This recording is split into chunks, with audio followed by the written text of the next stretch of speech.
Yeah, look, it's a nervous situation as well. Like, and starting in such a critical heat, like for 5 and 4, it's their world title heats. World titles are going down in every moment, and so starting the first heat of the day is nerve-wracking. You know, positioning with no one out there, it changes. Like, so it's kind of one of those things where it's a bit of a stitch-up to be that first heat of the day.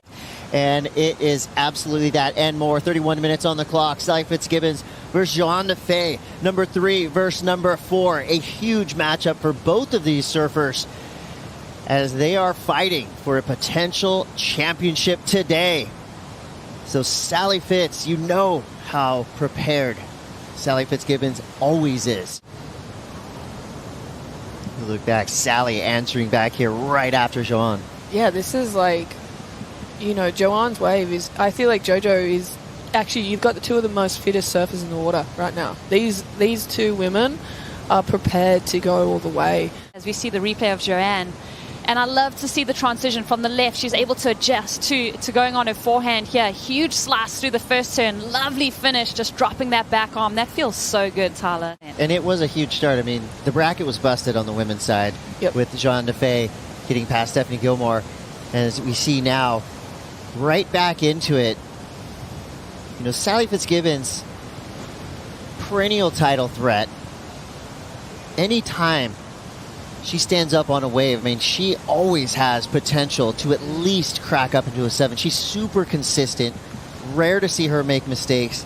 And right here, you know, it doesn't look like she's swinging for the fences, but it looks like she's going for a solid score just to get something on the board. You see the scores right now, a 5.83 and a 3.33, so nothing super remarkable there, but that right there is going to get her straight into this. That wave, in the context of the heat, it's going to be a throwaway. And to utilize your priority, I know that the medium-sized waves today are really good, but you look, this has a flat face and a taper to it, a lot of white water in the face, and really no opportunity to get too critical on this wave for Sally. Yeah, I agree with you there, Rosie, because, you know, and it's a lot of energy spent. You know, when you're looking at that big picture, you really want to be selective. She did make the most of that. I do back her. I'm not saying that I know what she's thinking right now, but just in the sense of getting something on the board, which creates a bit of momentum, creates a bit of energy around you. You've completed a wave, you know, so that your completion rate's getting higher. You know, you've put turns on the board, you feel your wax out, you kind of get off that wave and like, all right, now let's go. There was a couple turns of consequence here, this being one of them. I think that was pretty fire. Yeah, and then that last end section maneuver too. And you know what? Like you said, for Sally to start building confidence at this point in the heat is so important because we know that Johanne's already coming in with momentum. I got to ask you about your picks. You know, I know that we had some incredible, as we see a quick wave there. You know, start of this, kind of a shocker with Stephanie Gilmore out. Was Stephanie on your fantasy? Yeah, my women's bracket is blown out. If you weren't jealous enough that these surfers get to surf lowers with one other person out for the entire day, well, here's another thing to add to your list. Custom Super 73 bike. Well, that's just something that a lot of surfers have never experienced. Oh, this is paddling into a perfect lower trestles right, all alone, thinking about what is possible on this beautiful wave in front of Sally Fitzgibbons. Oh. Great opening snap there. She's got some room to work with here. You can tell just pacing herself, trying to match this wave, speed for speed. Big finish there. So Sally Fitzgibbons, her high score so far, a 4.5. Smartly surfed wave there. Yeah, this wave is a solid wave. As you know, her feet weren't set right at the start, but you know, kind of setting up just now. And then I think this is really the opening turn right here, where see how she holds rail for such a long time, comes out of that into another one. Again, that's a combination. Right here, I think she's probably realizing that it's a bit of a tricky section, so she'll just finish it off. I'm intrigued to see where they go with that. That's like two turns.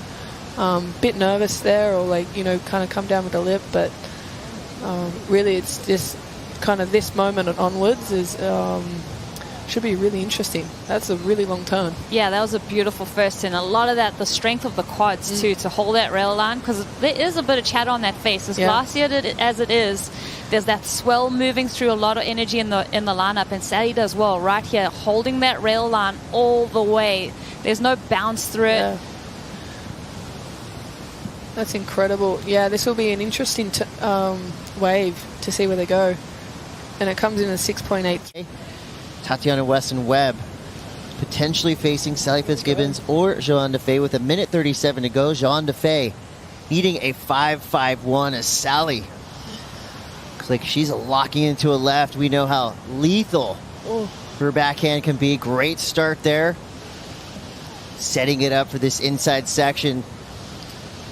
Generally speaking, that right there, that's where aerial surfing was born. It'll be interesting to see now. The surfers that have the experience in the lineup today already, are they going to have an advantage over a surfer who maybe has been sitting on the beach, watching, getting a little bit more nervous with each and every minute?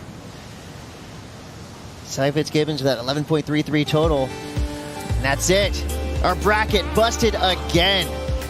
Johanne Defay took out Stephanie Gilmore to match up with Sally Fitzgibbons in match 2. It's Sally Fitzgibbons with the win. She moves on to match 3 with Tatiana Weston-Webb.